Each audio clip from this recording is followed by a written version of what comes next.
the business station. This is Tech Talk. I'm Rich Bradbury. I'm on the phone with Melvin Poe. He is from Empirics Asia.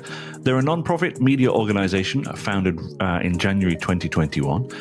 They've recently launched the Empirics Asia podcast. It's the world's very first educational podcast show that's entirely run, delivered, and managed by a machine learning artificial intelligence without human involvement. You might say, I feel a little bit threatened. Melvin, welcome to the show. Thank you, Richard, for having me. Absolute pleasure. I don't know whether to hang up this call right now and not talk to you any further, or really get into depth behind the idea of this. So first off, congratulations on creating the podcast. It seems like a really, really interesting project. Why is this something that you decided to do? Well, first of all, thanks a lot again for having me on the show, and it's a pleasure. And indeed, we all feel a bit threatened with the idea of it. Well, for us at Empirics, it has always been our grand ambition to create greater access to the collective knowledge of Asia. How we've largely done that is we have launched a crowd publishing platform that allows people from around Asia and also the world to contribute directly onto it. And because of this, we have published just over 1 million open access articles on all social fields. So we are very passionate about the knowledge project. But much of this has been done largely in writing. And so we've always considered what are the other more innovative ways that we could potentially deliver this knowledge. And very soon it became clear, because of the technologies we were developing at the time, that we could potentially explore delivering it through an artificial intelligence podcast. And it really is quite a desirable idea, especially for what we're doing, if you consider that you could have a podcast that you could just click play, tap into. Every day you get delivered very concise but relevant knowledge. So every time when you're listening to it, you expand your knowledge just by a little bit with this AI that is, designed to help you learn much more. So that's really the starting point. And did you have an interest in machine learning and AI or anything like that before you decided to do that? At our organization, yes, we have. And the reason why is because with what we're doing, crowd publishing, we are dealing with large volumes of data and a lot of data sort through from an editorial and publishing standpoint. So we started to look into how we could apply machine learning into the editorial process to help us sort through this data. And very soon also, we started to see how we can automate a lot of the editorial. So we started to invest into artificial intelligence. And then soon we realized that with these foundations, if we could combine it in a more creative way, for example, using narration technology, then we could also deliver this data as well in a very engaging form. And that was really the foundation of what we're doing now. Can you give me a little bit of an insight as to actually how it works, the kind of the back end of things? Because, we're familiar with software that creates voice from text, stuff like Lyrebird and whatever, and stuff that can create content based on headlines. And the whole publishing aspect, the automation behind that is very interesting too. Can you give me a little bit of an insight? Yes. So how it works is at the very outset, firstly, our machine learning algorithm will sort through all the data relating to knowledge trends. Again, we are a knowledge media company. So for us, it's about education. So we sort through what topics are relevant based on the readership data that we have on our platform, as well as some external sources that we have set as a parameter. So once it determines which are the relevant trends on any given day and also within the week itself, it will start to decide which topics to potentially pursue and produce. And then secondly, it will move on to actually choose to produce these topics by drawing on the information and the content from our platform. And then it will try to edit it in a very concise way. And then finally, it will produce it and narrate it using, again, the narration technology I talked about. So essentially, this entire show is being produced and hosted by an artificial intelligence. And then, of course, there is the component as well afterwards, where it will study the feedback towards each episode to, again, prospectively determine what are the future episodes produced. So it is also gradually learning. So essentially, it kind of looks at the numbers of downloads or numbers of streams and then decides whether or not that was a positive podcast or a negative podcast, and then adjusts the algorithm accordingly. Yes, that's right. So my question now then is about quality control. Obviously, you've probably heard about the issues in the past with Twitter bots have kind of been given access and learning algorithms and AI and machine learning, and they've kind of gone off the rails a little bit, very quickly as well. Is there any chance that this might happen with the podcast? This is a great question, and you're absolutely right, Rich, in terms of quality control. It is a very important thing. At the moment, in terms of quality control, I think in terms of information, we are more or less safe in terms of how the entire algorithm is built, because the data sets that it's actually working with is essentially the content from our platform, which is filtered through an editorial process already existing with our human editors. At the moment, the machine learning algorithm and the AI we have for editorial, it's actually built on top of our editorial process. So it isn't entirely just AI controlled. So there's an element of control there. However, I suppose some of the issues we encountered so far, just with our preliminary launch so far, has not so much been to do with information being wrong or being presented in a way that is potentially inaccurate, but actually the delivery. Because again, we are still talking about an artificial intelligence. And so for example, in one of the instances, we had an episode on philosophy and the AI decided to tell a joke. But of course, as we know, humor is a very complex human thing. It's very much about delivery, timing. And I suppose it doesn't really understand that. So it told a joke that was, rather confusing. It said something along the lines of, what do you get when you shrink an elephant? An aspirin. It was, again, listening to that, it sounded really strange. We don't have a humor component built into this just yet. But again, that is a limitation. Now, when you look at developing the algorithms behind this and the way in which it looks at which articles it should pick from, was that a difficult process that you encountered?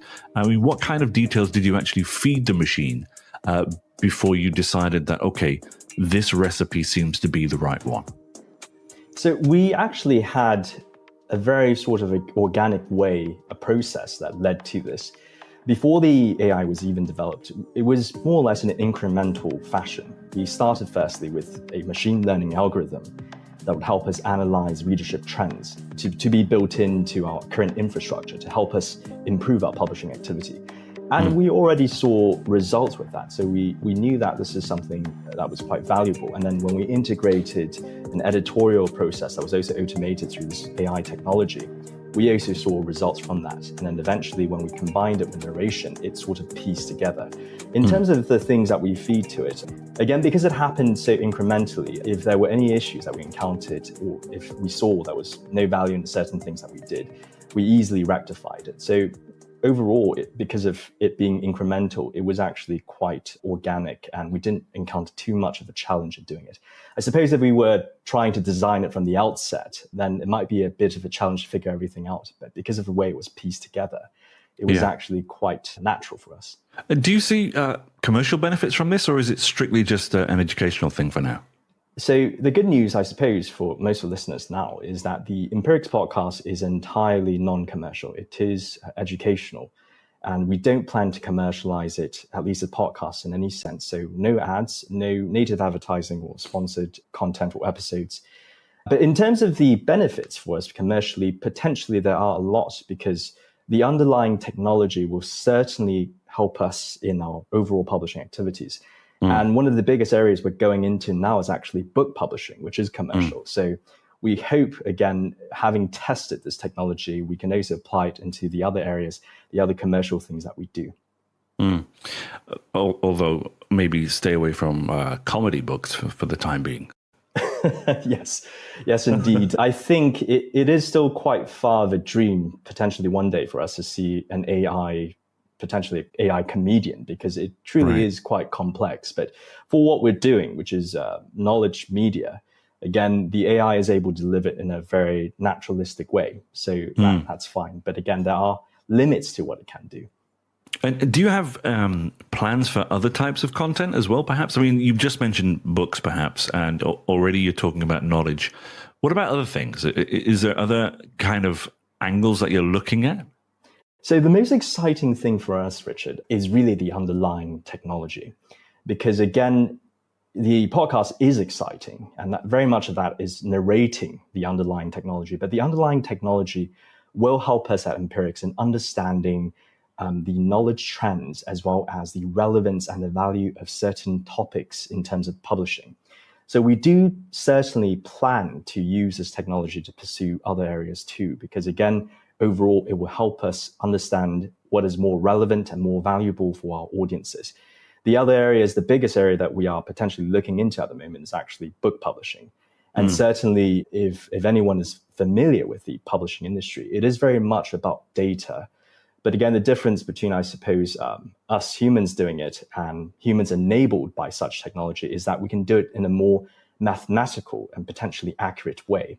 Again, it means potentially more value for our audiences. For me, looking at the benefits of this as well, I mean, I don't want to give a sweeping broad statement, but there's a certain generation that prefers to listen rather than to read, if that kind of makes sense.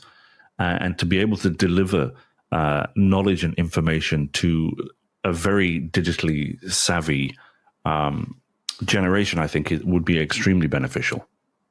Certainly. And you're absolutely right, Richard, which is why we explored it. One of the other ideas potentially you're potentially thinking about, and maybe others listening, is what about video? And certainly video could be something we could apply this technology to. The only sort of constraints at the moment is more towards a sense of the video production technology that is AI enabled at the moment is still quite limited.